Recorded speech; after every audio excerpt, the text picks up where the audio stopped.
Guys, umagang kay ganda na naman. Ayan, medyo talagang ano na naman dito. Kaya wala tayong masyadong tutorial na ganap lately, mga nakaraan kasi ongoing dito guys, tingnan nyo. Talagang binaklas na dito. Wala na akong lugar mapagagawa ng ng tutorial kasi maalikabok yung mga gamit. So medyo muna tayo konti, pause muna tayo konti ng siguro few days lang para sa ating mga tutorial. Resume tayo guys once medyo clear na dito sa area. Grabe alikabok. So yung server room natin, di pa naman kasi hindi pa tapos yung server room natin. So kaya dito tayo nag-tutorial sa table na yan. Diyan nga yung kaldero nakita ni Sir eh. Yung mahiwagang kaldero diyan 'yon.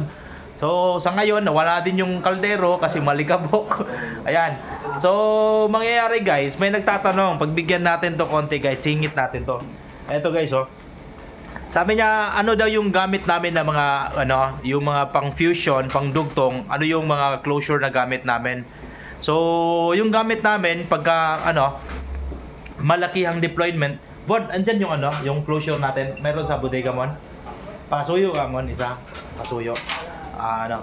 So dudukot tayong isa guys sa bodega, sa stocks natin. So gumagamit tayo ng closure. Yung closure na gamit natin pang pang multi-core. Pagka pagka dugtungan ng mga main lines, nagko-closure kami. Tapos yung mga repairs, ang gamit naman namin is ganito guys, tingnan nyo. Ganito gamit namin. Murang-mura lang to. Parang Alan at ang tatak na ito. Siguro maglalagay ako dyan guys ng link sa ating comment section at saka sa description. Lalagay natin to para makikita nyo. Mura lang to. Ang nakinagandahan nito is I think ilang core. Pang ilang core to. Ilang core to, Doy? Ha? Ang 8 to? 12. Pang 8 port din to. Tapos may option naman na pang 12. May pang 24 din. Ganito. Murang-mura lang to guys. Kaya ito ginagamit namin sa mga subs natin. Mga single core. Halo-halo na. Multi-core. Ito na. Tapos yun guys. Ayan Ayan yung ating closure. Pang 24 to guys. Pero sinasalang na namin sa aming 8 tsaka 12. Ayan. Ayun. Nadali mo.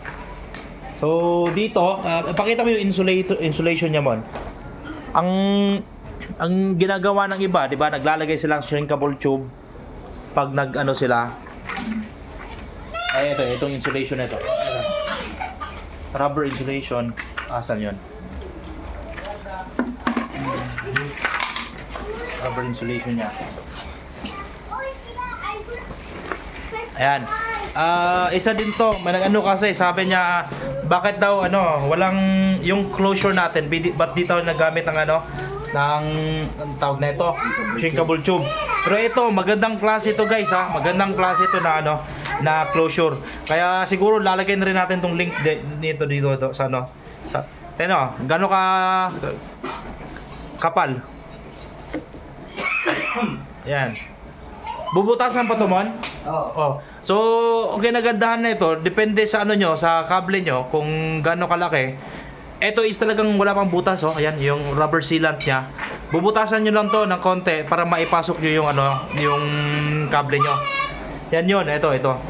So, I hope nasagot din natin sa video to yung yung katanungan niya kung bakit walang shrinkable tube. Magandang klase to guys na na closure. Siguro sa price, nakalimutan ko na rin magkano to. Okay na yan. So, yun lang. Ipinapakita lang namin yung mga pang dugtungan, pang mainline, pang fusion, pang repair. Yun yung gamit namin. Yung iba naman, gumagamit yung mga maliliit. Okay din yun guys, murang-mura lang yun. Ang sa akin lang, pagka yung maliit kasi, matrabaho siya sa pagdukot ng kable kasi ang liit ng space kaya yun suitable yung Alan na closure na yun. I mean yung tawag nun yung parang fusion box natin na maliit gano'ng kalaki. Ayos yun guys. Ayan, so I hope nasagot natin yun guys at kayo ay nagka-idea ngayon.